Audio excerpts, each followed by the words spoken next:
Ça y est, nous sommes en live. Bonjour à toutes et à tous. Bonjour Eric. Comment tu vas? Ça va très bien et toi? Très bien, merci beaucoup. En tout cas, sois le bienvenu dans ce nouveau live talk d'Excelsior.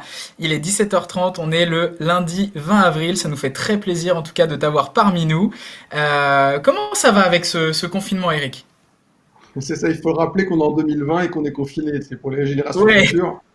Bah écoute, ça va, moi je travaille à la maison très régulièrement depuis longtemps, donc ça ne me change pas beaucoup, puis j'ai la chance d'avoir un peu de place, donc il n'y a pas de, y a pas de souci, mais j'ai une pensée pour tous les gens pour qui c'est pas si facile. Moi, mes enfants, ils sont adultes, heureusement. Pour tous ceux qui doivent encore faire à la fois leur boulot et s'occuper des enfants, et avec le stress aussi des seniors et tout ça, c'est très compliqué. Donc, le sommaire de ce talk, tu vas surtout nous parler d'un index que tu as réalisé en partenariat avec Forbes, qui s'appelle le Forbes CAC 40 Digital Index. Tu m'arrêtes si je me trompe. C'est ça? Non, c'est ça. Mhm. Ok. Et donc cet index, du coup, permet de faire un état des lieux des transformations numériques qui sont engagées par les grandes entreprises, en tout cas celles du CAC 40.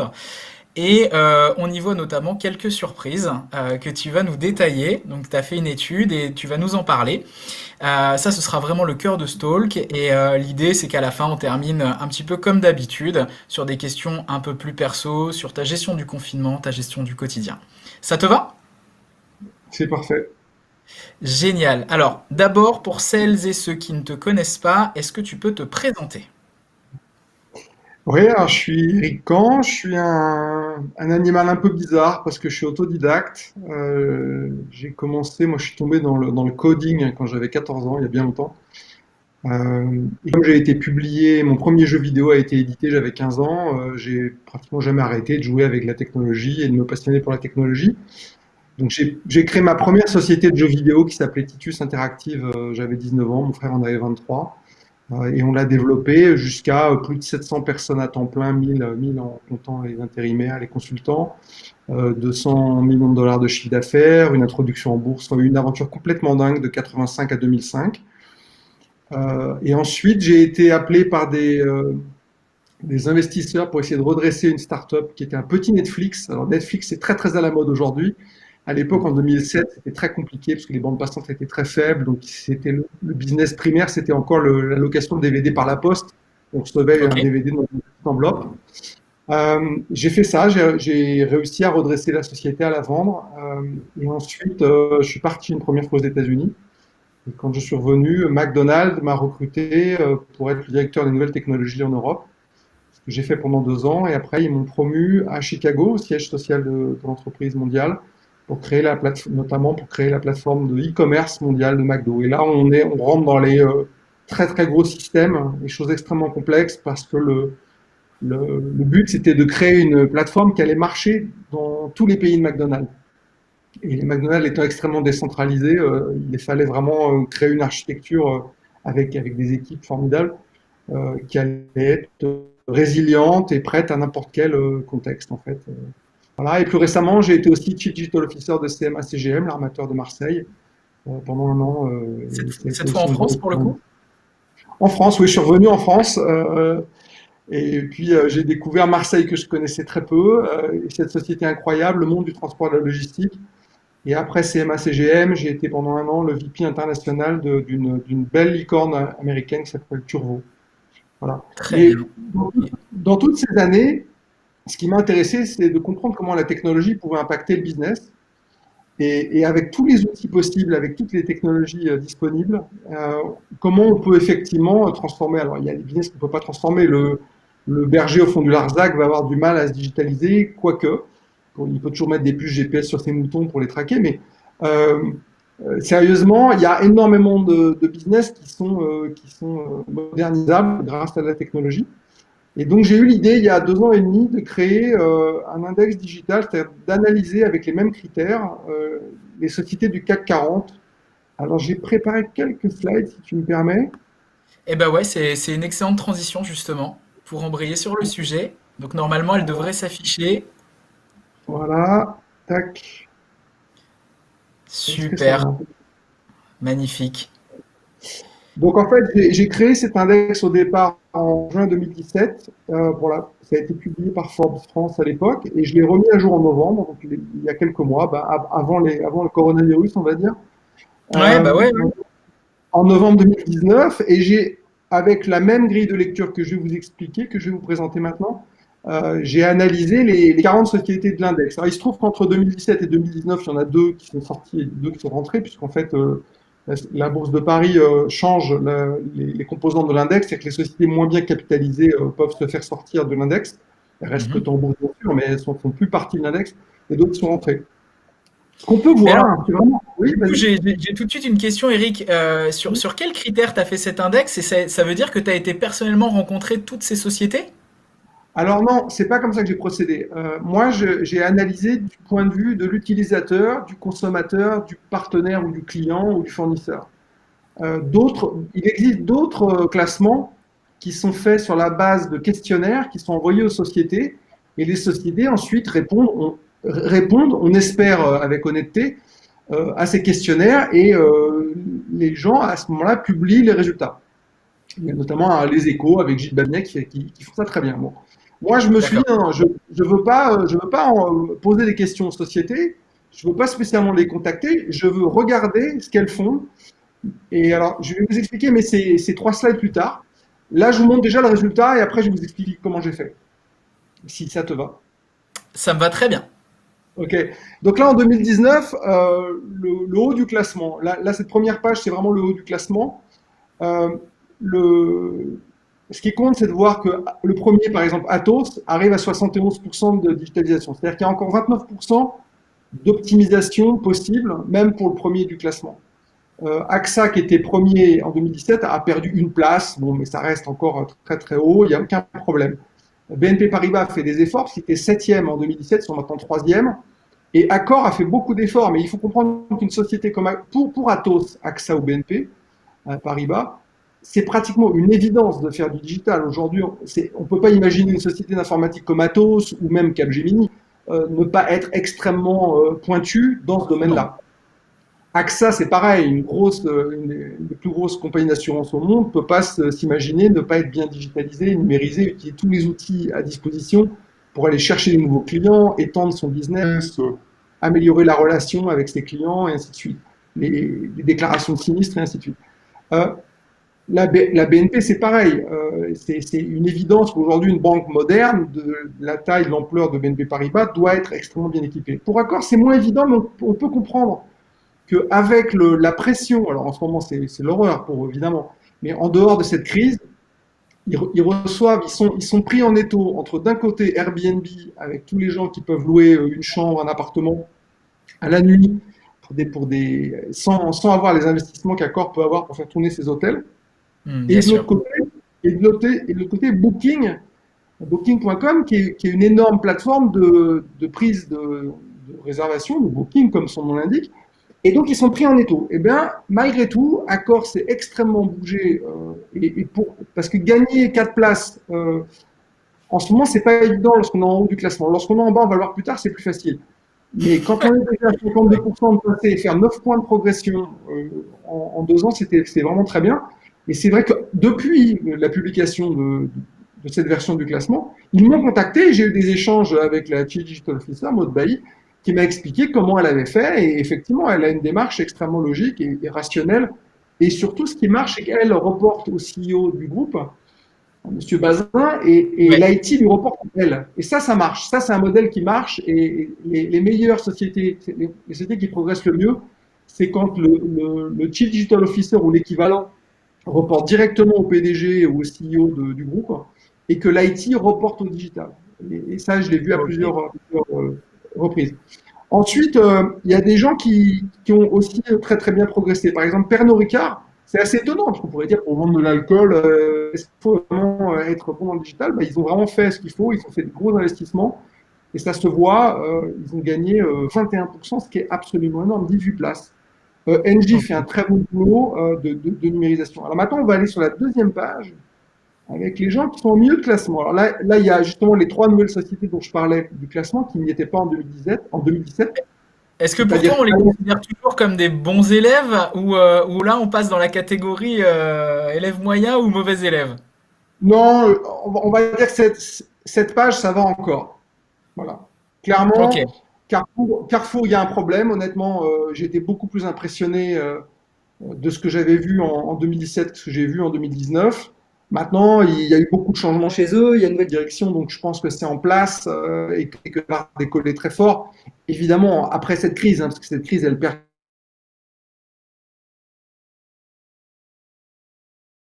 Il était quand même pas mauvais du tout et perdre 4% alors qu'on est en milieu de classement, c'est pas génial, mais bon, ça va encore. Mais ce qui est étonnant, c'est dans le même secteur bancaire, on a vu que BNP était quand même dans le top 5.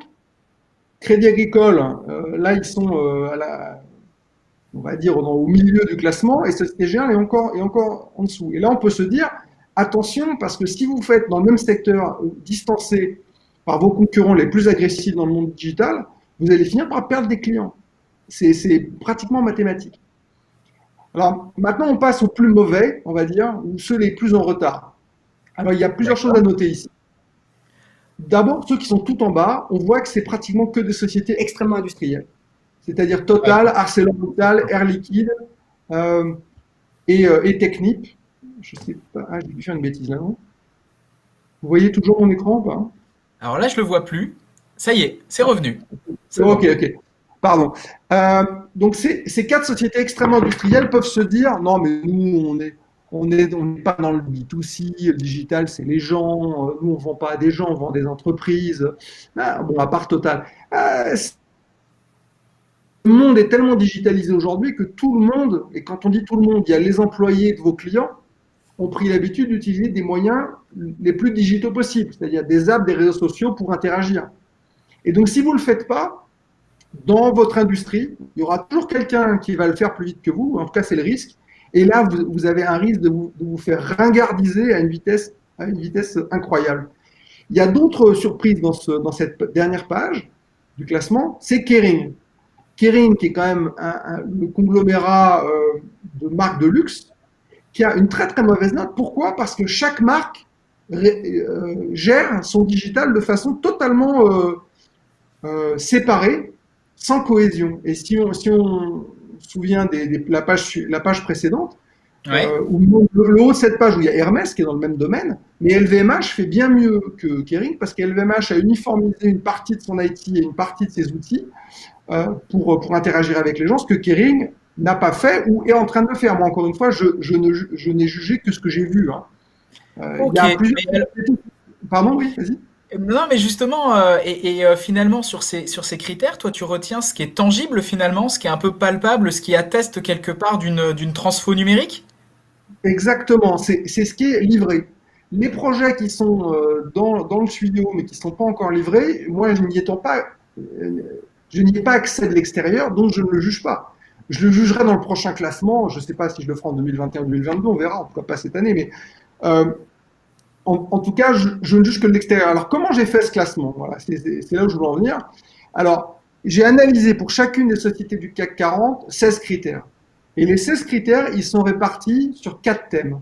Le premier thème, je ne sais pas si vous voyez là, mon premier cercle, On le voit. très bien, c'est ce que j'appelle la base technologique. C'est quel est votre niveau d'avancée technologique pour effectivement gérer le digital. Et donc, c'est l'agilité. Il y a des sociétés du CAC 40, et à chaque fois que je vais être négatif, je ne dirai pas qui c'est, parce que sinon je vais avoir beaucoup de problèmes, et ce n'est pas le but aujourd'hui.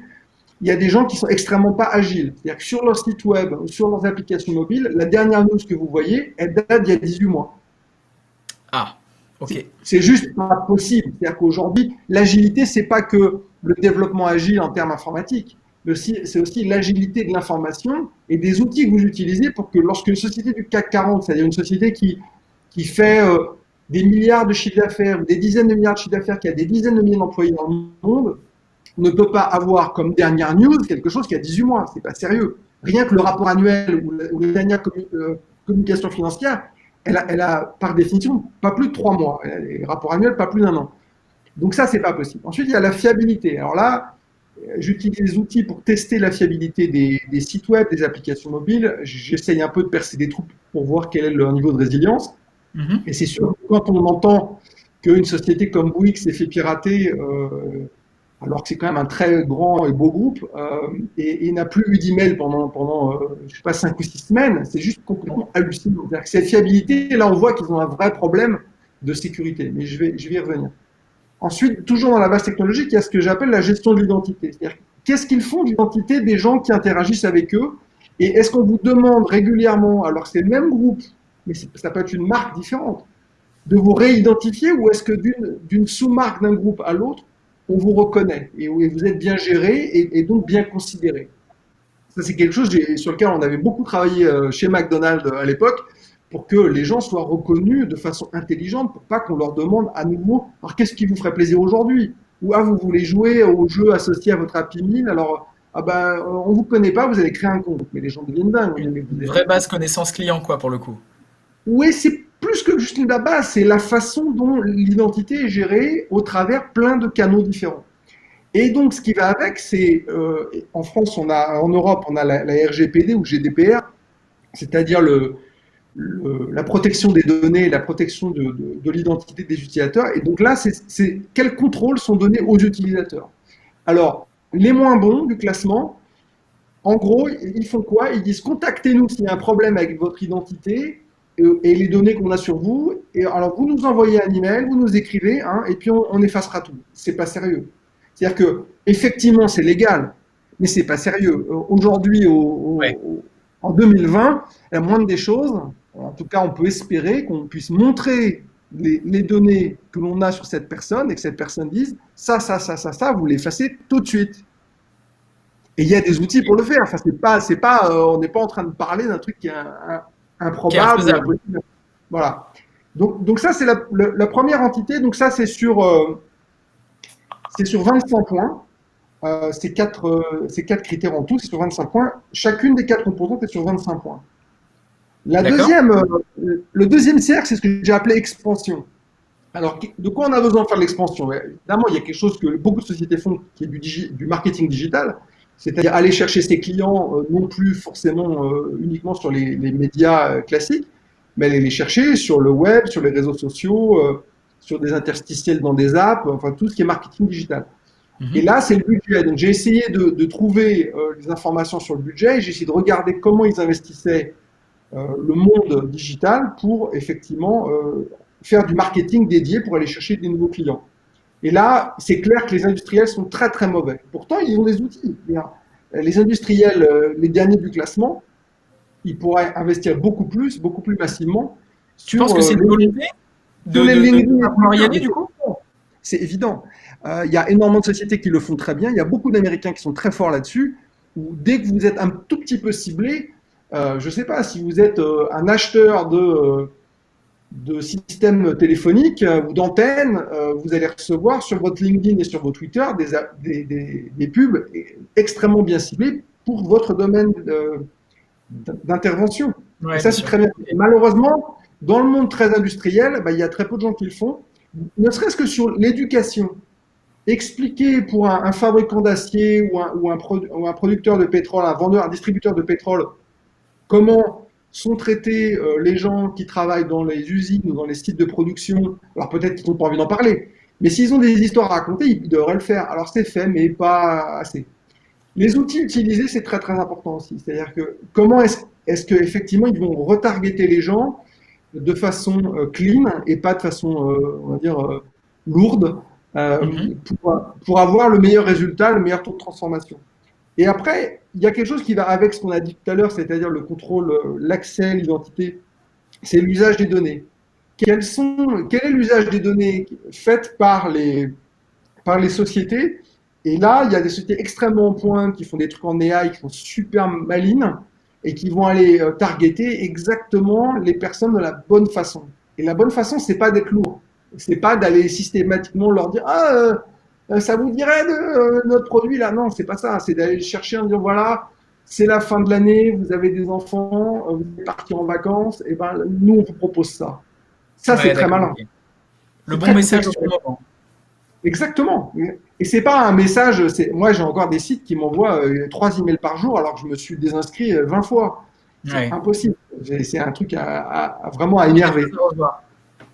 c'est contre-productif, on va dire. Ensuite, On, on a tous connu ces sites-là. il y a comment? On connaît tous ces sites, effectivement, où tu Ouais, essayes de te malheureusement, désinscrire par tout moyen et tu n'y arrives pas. c'est ça. Ensuite, il y a le niveau d'innovation, c'est-à-dire que est-ce que effectivement ces groupes sont sérieux par rapport à leur niveau d'innovation et qu'est-ce qu'ils essayent de faire? Alors malheureusement, il y a beaucoup de sociétés qui en sont encore au dogme du POC, c'est-à-dire du proof of concept. Ils font un petit pilote avec une start-up et ils se disent ah ça y est, on a réussi, on a fait une petite démo, vous avez vu, on a fait de la réalité virtuelle parce qu'on a fait une démo qui dure 3 minutes avec telle start-up. Ça c'est de la foutaise, enfin c'est pas sérieux. C'est-à-dire qu'un groupe ne doit pas perdre son temps à faire des POC si ce n'est pas pour déployer derrière. Je ne dis pas qu'ils doivent tout déployer, mais ils doivent avoir un niveau d'innovation qui n'est pas juste pour se faire plaisir. Et Tu veux dire malheureusement, faire des POC pour faire des POC, ouais, voilà, c'est pas forcément très utile. Faut qu'il y ait une finalité derrière. Et... même dans le CAC 40, il y a des sociétés qui disent ah, vous avez vu, hein, ça y est, on est hyper moderne, on a fait un truc en 2017. Ouais, mais en 2017, c'était il y a 3 ans. Et vous avez fait quoi vraiment pour vos employés, pour vos clients, pour vos Ouais, fournisseurs, pour vos partenaires? Ah, c'est tout. Voilà. Voilà, tu as compris. j'ai Ensuite, compris. le Ouais. troisième step, c'est par rapport à l'expérience. Alors ça, c'est ce qu'on peut comprendre le plus facilement. C'est la présence omnicanal. L'omnicanal, c'est être à la fois web, mobile, réseaux sociaux, et que ce soit cohérent. Et qu'on n'ait pas une expérience web magnifique parce que ça fait 20 ans qu'on fait du web, et un truc absolument dégueulasse ou qui reprend que 1% des usages sur l'application mobile, faite par des gens qui ne sont pas forcément super compétents, mais c'était pas cher. Ça, quand on est une grosse société, c'est pas possible. Ouais, il faut On doit une être petite sérieux, et parcours. donc Ok. on doit avoir une expérience utilisateur au top en étant omnicanal et une cohérence des UX, c'est-à-dire du parcours client, de l'utilisation, d'expérience utilisateur parfait. Et dans le même temps, on doit avoir une très bonne écoute des utilisateurs. Alors là, je vais pousser un tout petit coup de gueule. Dans le CAC 40 aujourd'hui, il y a encore des sociétés qui, sur leur site web, disent si vous voulez nous contacter, ben vous nous écrivez, voilà notre adresse postale. Et Ah, ça, faut et écrire ça en courrier. c'est inouï. Il faut envoyer un courrier par la poste. Alors déjà, en ce moment, pendant le Ouais. Covid, il n'y a pas la poste, enfin, ou en tout cas, elle est dégradée forcément. Enfin. Donc, c'est pas possible de faire ça. Une société sérieuse doit dire, laissez-nous vos coordonnées tout de suite et dites-nous en gros pourquoi vous nous contactez et est-ce qu'on peut vous rappeler dans 5 minutes, dans 10 minutes, dans 20 minutes, est-ce que vous voulez qu'on vous parle par Twitter, par Facebook. Enfin, il y a tellement de façons de le faire bien que quand on voit que des boîtes du CAC 40 disent, vous voulez nous parler, ben vous nous envoyez un courrier. Hein. Bon, c'est pour Évi- dissuader peut-être d'écrire. Évidemment, évidemment, mais ça finit par leur retomber dessus et je suis ravi d'attirer l'attention des gens là-dessus. Ok. Bah Le, écoute, en tout le cas, der- le l'attention dernier, est là.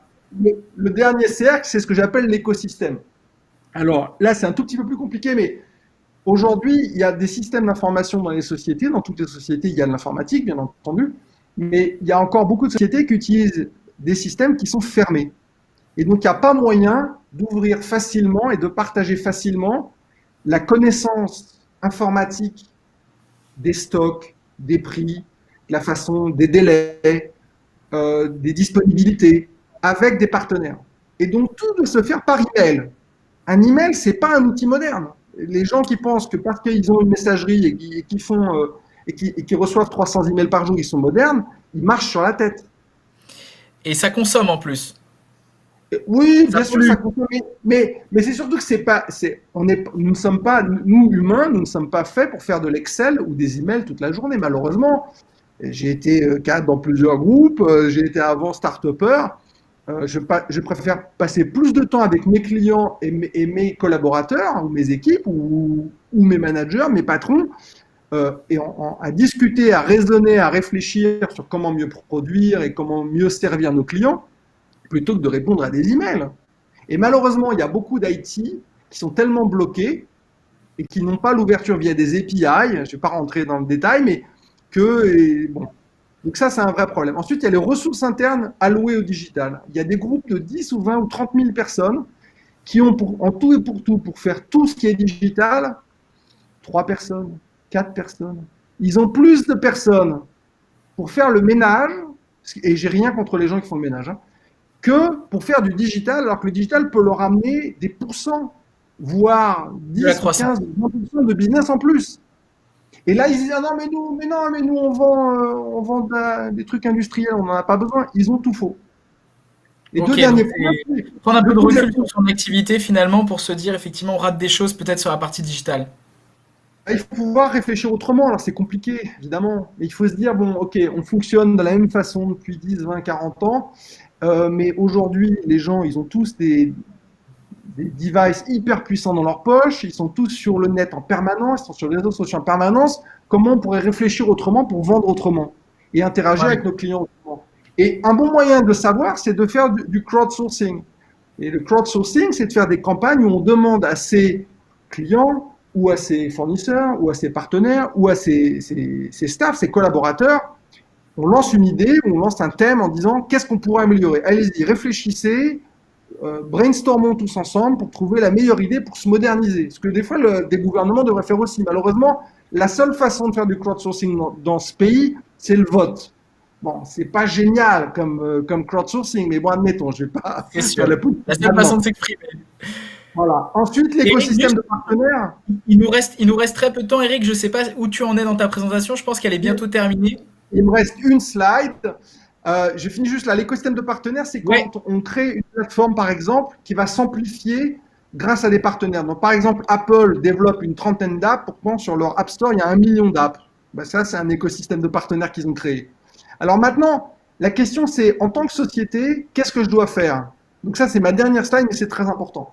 C'est la digital transfo Kesako. Je commence par où? Comment je fais? Ben, en fait, ça dépend de la société. Hein. On ne peut pas donner une règle qui marche pour toutes les sociétés parce il faut un peu travailler certains de ces points. Pas forcément tous, mais certains. Donc là, très vite, il y a tout ce qui est connaissance, donc ce qui tourne autour de la data, c'est primordial. Si on ne comprend pas ce qui se passe grâce à la data, on réagit, mais on n'agit pas, on réfléchit pas forcément de façon proactive. Ensuite, il y a tout ce qui est expérience. L'expérience, évidemment, pour beaucoup, c'est le e-commerce, mais c'est pas seulement le e-commerce. Et il y a beaucoup de choses à regarder sur la modernisation de ce point-là. Le digital marketing, j'en ai parlé. La cybersécurité et la sûreté, c'est extrêmement important. Et même pour les PME se font prendre en otage régulièrement avec un truc de phishing où après, tous leurs systèmes sont bloqués. C'est arrivé à Bouygues, mais ça arrive malheureusement tous les jours à beaucoup de sociétés. Et là, il faut investir un petit peu en cybersécurité pour être à l'abri de ça. Après, il y a tout ce qui est transformation de l'IT pour avoir des systèmes ouverts et pouvoir développer beaucoup plus rapidement, d'avoir des outils collaboratifs. Alors là, c'est vrai que le Covid-19, le confinement a aidé à et l'avènement oui, des outils collaboratifs, et ce qui est une bonne c'est une chose, bonne chose, malgré là, pour le vraiment coup, dans la ouais. crise. Mais ça a aidé beaucoup de monde. Et ensuite, ce que j'appelle l'amplification, c'est le boost, c'est la création d'écosystèmes, c'est l'écoute, faire de l'idéation, créer des plateformes, faire du crowdsourcing pour effectivement augmenter la puissance de son activité de base. Et Ok. la conclusion de tout ça, c'est toujours très important de penser au change management, c'est-à-dire la gestion du changement. C'est un truc que moi, je ne connaissais pas forcément avant d'avoir rejoint McDo, et je m'en suis rendu compte dès 2011-2012, c'est on peut avoir les meilleurs projets du monde, si on n'accompagne pas les humains, si on ne les forme pas, si on ne les aide pas à utiliser, si on ne les entraîne pas, si on n'a pas un plan de déploiement petit à petit et si on ne mesure pas le succès, on n'a aucune chance de réussir. Et ça, c'est Ok, du change management. Et malheureusement, il y a beaucoup de sociétés, même dans le CAC 40, qui ne le font pas vraiment bien, quoi.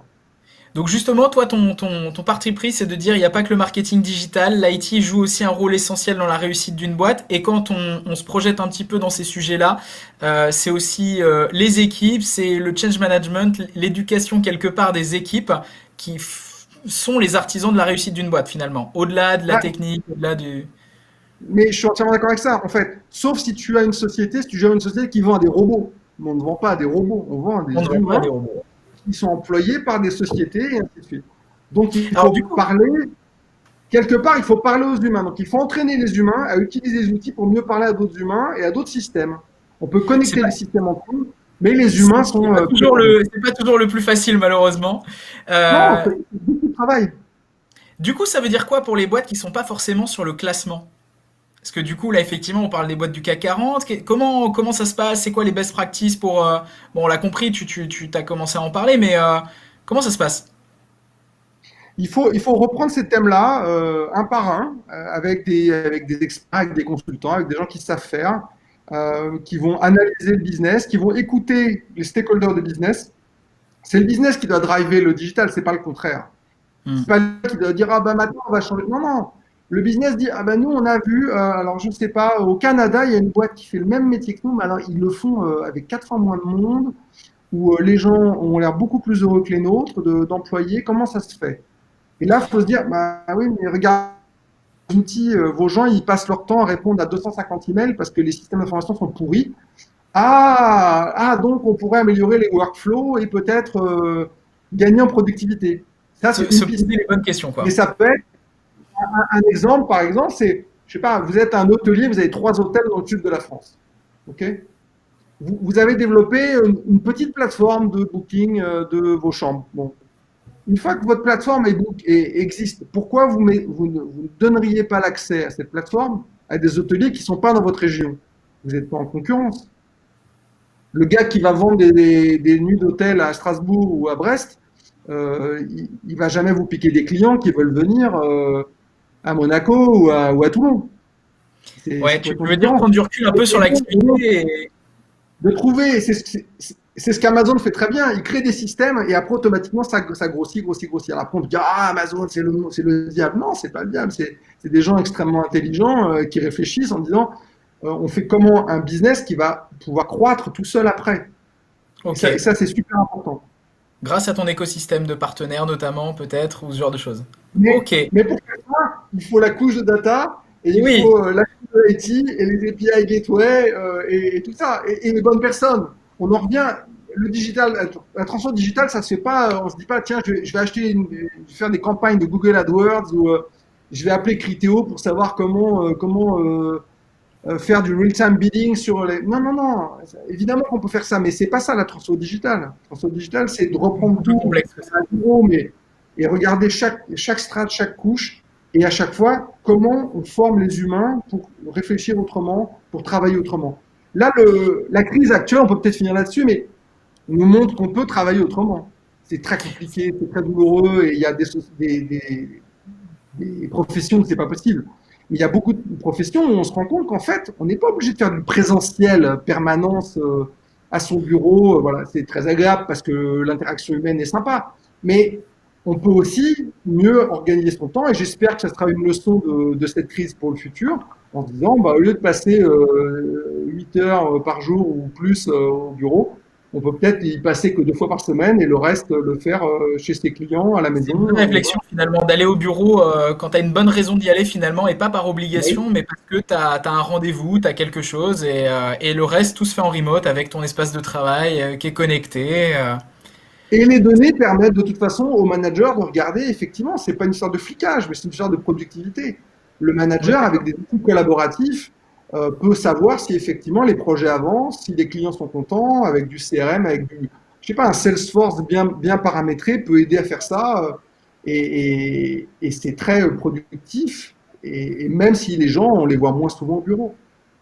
On est d'accord. Si tu avais un conseil à donner pour conclure quelque part ce talk, pour là on traverse une crise effectivement qui est très difficile, si tu avais un conseil à donner justement pour traverser la crise, ce serait lequel aux entreprises? Bah, d'utiliser ce temps-là pour essayer de réfléchir à plusieurs avec les gens les plus motivés dans l'entreprise sur comment travailler différemment, comment mieux travailler, comment peut-être changer sa façon de distribuer, sa façon de produire. C'est le moment. Ok. Euh, Juste après la crise, les gens vont se remettre à pédaler à fond et je ne sais pas s'ils auront ce temps de réflexion qu'on pourrait se donner aujourd'hui, quoi. Et l'autre chose, c'est de lire. Et je viens de finir un livre Voilà. que j'avais sur ma table de chevet depuis longtemps et j'ai mis un temps fou à la lire parce que j'avais pas le temps et que j'étais entre deux voyages que évidemment je ne fais plus depuis des semaines maintenant, comme tout le monde. Et donc, je sais pas si vous voyez ce livre, hein. Voilà. On voit, donc ça s'appelle Live 3.0. Voilà. Et ça, c'est un livre. Alors, moi, je l'ai lu en anglais, mais je pense qu'il existe en français. Mais c'est vraiment intéressant à lire parce que ça montre où l'AI va nous amener, l'intelligence artificielle va nous amener dans les décennies et siècles qui viennent. Ça fait pas que peur, ça fait beaucoup réfléchir. Ça fait un peu peur, mais mais c'est parce qu'on n'est pas prêt. Donc, c'est sûr que nous expliquer qu'il y a énormément de choses dans le monde qui vont être décidées par des intelligences qui sont bien plus supérieures que celles humaines en termes de puissance de calcul, pas forcément en termes de justesse. Mm. Bah, c'est nouveau pour l'humain. On n'a jamais pensé à ça. Mais il y a 30 ans, quand il n'y avait pas d'ordinateur portable, on n'était pas en train de se dire, on ne pouvait pas imaginer qu'on passerait des jours et des jours à utiliser un device dans sa poche. J'imagine, j'imagine. Donc, ok, donc tu lis, très bien. Qu'est-ce qui te manque le plus, justement, avec cette histoire de confinement en ce moment? Est-ce que c'est de voyager, de voir Bon, ta des choses famille? simples. Bah, je les vois par, sur trois enfants, j'en ai un qui est là, donc c'est bien. Les deux autres, je les Ok, vois en électronique, hein. Mais encore une fois, ils sont en Amérique du Nord et voilà, et ils travaillent, donc bon. Non, c'est des choses simples comme tout le monde, c'est de pouvoir sortir dans la rue sans se dire oh là là, qu'est-ce qui va m'arriver, et puis de pouvoir aller prendre un café, voilà, tout simplement, Hmm. sans stress. Et aujourd'hui, Les choses c'est simples de la vie. extrêmement anxiogène, même si on se dit on n'est pas forcément nous en risque entre guillemets et tout ça, mais c'est pas vrai en fait. Et surtout, on a le risque d'infecter nos anciens ou les gens les plus fragiles, et ça, c'est une pression presque morale qui est très lourde et qui est très stressante. Complètement. Et alors, je change un peu brutalement de question. Quelle est la personne qui t'inspire le plus aujourd'hui? Euh, il y en a plusieurs. Je pense que moi, j'ai beaucoup aimé Steve Jobs, évidemment, en termes de businessman. En tant que personne, je ne l'ai pas rencontré, donc je ne sais pas, j'ai lu des choses horribles sur lui, mais c'était quand même quelqu'un qui a une vision absolument incroyable. Plus récemment, je trouve quelqu'un comme Elon Musk est absolument incroyable. C'est-à-dire que de révolutionner l'industrie automobile qui est une des plus puissantes au monde et de dire on va mettre de l'électrique et on va arrêter de consommer voilà, du pétrole, c'est juste M'inspire le plus. incroyable. Et puis après, de dire on va faire des fusées et on va les coloniser Mars, moi je comprends pas parce que je suis très terrien et je me sens vraiment attaché à ma planète, donc vous ne ferez Sacrément pas se vous projeter. m'en ferez pas de place parce que je suis aussi trop froussard pour ça, mais je trouve ça extraordinaire comme vision et voilà. Après, j'ai aussi lu sa biographie, c'est pas quelqu'un de facile, mais c'est de Complètement. l'ordre de. C'est le lot des personnes, effectivement, hyper, qui réfléchissent On hyper dirait, vite, quoi. Et on dirait. Eric, le mot de la fin pour clôturer ce talk. En un mot. Bah, restez chez vous. Et Exactement. puis, Ça, je le dis à la fin, mais tu as raison. mot de la fin pour les entrepreneurs ou les cadres d'entreprise. Il ne faut pas prendre le digital comme un risque, c'est très souvent une opportunité. Par contre, si on ne fait rien, ça devient un risque. Donc D'accord, prenez ok. ce temps pour essayer de réfléchir et essayer de travailler avec des consultants, des experts qui vont vous amener des idées. Il y aura forcément du tri à faire dans les bonnes et les mauvaises idées, ou les idées trop chères, ou les idées qui ne sont pas pertinentes. Mais en même temps, il y a toujours du potentiel considérable et on ne doit pas rester à la traîne des Américains ou des Chinois. Il n'y a pas de raison. Et malheureusement, en Europe, on est un peu en retard. Ok, donc créer une force européenne là-dessus. En tout cas, Eric, merci beaucoup d'avoir fait l'honneur en tout cas de répondre à nos différentes questions. C'était un plaisir en tout cas de t'accueillir sur ce talk, que tu puisses nous présenter justement l'étude que tu as fait en partenariat avec Forbes. C'était hyper intéressant. Merci aussi aux personnes qui sont sur le live, qui ont partagé ce live avec nous. On vous invite bien évidemment à vous abonner à notre chaîne YouTube, à notre compte LinkedIn essentiellement. On est aussi sur Instagram et tous les autres réseaux. Et vous retrouverez pardon, tout le contenu de cette interview très prochainement. Je terminerai juste en disant ça, sauvez des vies, restez chez vous Eric, tu le disais tout à l'heure, mais c'est quand même important de le signaler. Merci beaucoup Eric en tout cas, à très vite. Salut tout le monde, Au ciao. revoir.